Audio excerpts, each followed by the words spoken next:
there are 3 categories. There's case mod, scratch build, and themed. Case mod is you start with a case and you modified it to get your computer. Scratch build is the case itself was entirely made from scratch. So in my case, the computer is made out of wood and acrylic. I did not buy a case and use any parts from it.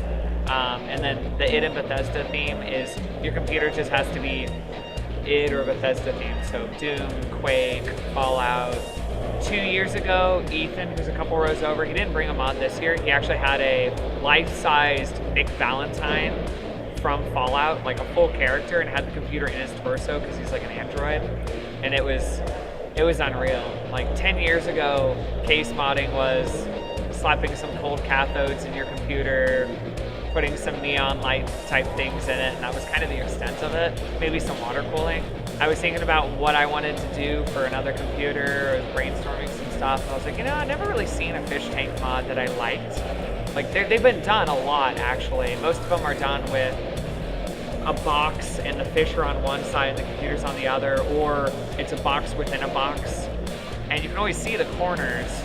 So I was wanting to try and do something where it was cylindrical. I was like, I wonder if I could actually build a cylindrical fish tank with the computer parts in the middle of it, so the fish could actually swim all the way around the computer. And then optics with refraction with acrylic and glass, it looks like the water goes all the way to the edge, and it makes the inner wall just completely disappear.